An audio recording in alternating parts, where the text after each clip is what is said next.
خداوند یسوع مسیح کے جلالی و بابرکت نام میں ہم سب کی سلامتی ہو۔ آج ہم 91 زبور کی تلاوت کریں گے۔ جو حق تعالیٰ کے پردے میں رہتا ہے وہ قادر مطلق کے سائے میں سکونیت کرے گا۔ میں خداوند کے بارے میں کہوں گا، وہ میری پناہ اور میرا گڑھ ہے۔ وہ میرا خدا ہے جس پر میرا توکل ہے، کیونکہ وہ تجھے سیاحت کے پھندے سے اور مہلک وبا سے چھڑائے گا۔ وہ تجھے اپنے پروں سے چھپا لے گا اور تجھے اس کے بازوؤں کے نیچے پناہ ملے گی۔ اس کی سچائی ڈھال اور سپر ہے۔ تو نہ رات کی ہیبت سے ڈرے گا، نہ دن کو اڑنے والے تیر سے، نہ اس وبا سے جو اندھیرے میں چلتی ہے، نہ اس ہلاکت سے جو دوپہر کو ویران کرتی ہے۔ تیرے آس پاس 1000 گر جائیں گے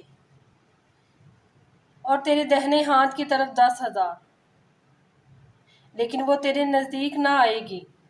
لیکن تو اپنی آنکھوں سے نگاہ کرے گا اور شریروں کے نظام کو دیکھے گا۔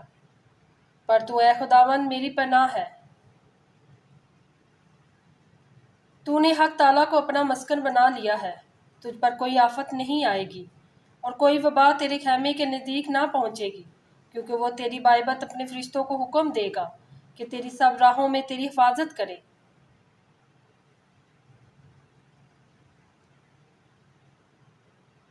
وہ تجھے اپنے ہاتھوں میں اٹھا لیں گے تاکہ ایسا نہ ہو کہ تیرے پاؤں کو پتھر سے ٹھیس لگے۔ تو شیر ببر رافی کو روندے گا۔ تو جوان شیر اور اژدہا کو پامال کرے گا، چونکہ اس نے مجھ سے دل لگایا ہے، اس لیے میں اسے چھڑاؤں گا۔ میں اسے سرفراز کروں گا کیونکہ اس نے میرا نام پہچانا ہے۔ وہ مجھے پکارے گا اور میں اسے جواب دوں گا۔ میں مصیبت میں اس کے ساتھ رہوں گا، میں اسے چھڑاؤں گا اور عزت بخشوں گا۔ میں اسے عمر کی درازی سے آسودہ کروں گا اور اپنی نجات اسے دکھاؤں گا۔ کلام کے پڑھے اور سنے جانے پر خداوند کی برکت ہم